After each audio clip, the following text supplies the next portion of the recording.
আজকে এখানে উদ্বোধন হলো ওয়াটার এটিএমের, আর সেটা করেছে সিডবি।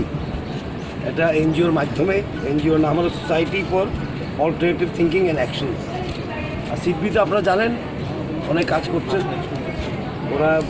এমএসএমই, অতি ক্ষুদ্র এবং মাঝারি সেক্টরের যারা ব্যবসা করে ওদেরকে হ্যান্ড হোল্ডিং করছে, ওদের সুবিধা দেওয়ার জন্য কাজ করছে। আর সেটা খুব বড় কথা, কারণ এমএসএমই হলো, আমরা জিডিপি বলি, ভারতের জিডিপি মেরুদণ্ড হলো এমএসএমই। ওদেরকে নিয়ে কাজ করা দরকার। ত্রিপুরা রাজ্য এমএসএমির খুব বড় ভূমিকা আছে, যারা ছোটো মাঝারি অতি ক্ষুদ্র শিল্প প্রতিষ্ঠানগুলি যেমন গড়ে উঠতে পারে। এবং এই এটিএমটা আছে খুব ভালো জায়গাতেও লাগানো হয়েছে, ক্যান্সার হসপিটালের সামনে, এবং দামও খুব সস্তা। 1 টাকায় 1 লিটার, বাজারে মনে হয় 10-15 টাকা 1 লিটারের দাম। সুতরাং মানুষ যেমন সুবিধা পায়, আর খুব ভালো জায়গাতে এখানে রোগীরা যেমন সুবিধা পায়। আর ঠান্ডা জল আমি পান করে দেখলাম, খুব ভালো। Safe drinking water, pure drinking water দেওয়া মানুষকে, এটা খুব বড় কাজ।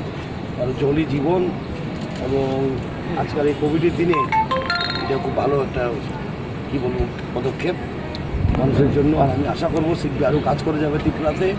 ওরা ব্যাম্বু সেক্টরেও কাজ করছেন, ওরা আরও এটিএম লাগাবে, ওয়াটার এটিএম আরও লাগাবে বলছে ওরা। বিভিন্ন জায়গায় লাগানো দরকার। স্মার্ট সিটিতে ওয়াটার এটিএম হওয়া দরকার। ঠান্ডা জল, সেফ জল এবং শুদ্ধ জল মানুষ যেমন পায়, সেটার ব্যবস্থা যেমন হয়। সিএসআর করবে ওরা, এবং বিগত দিনে কিন্তু সিএসআর কম হতো ত্রিপুরা রাজ্যে, এখন কিন্তু অনেক পাবলিক সেক্টর আন্ডারটেকিং সিএসআর করছে, ওএনজিসি, সিডবি, তারপরে এনটিপিসি করছে।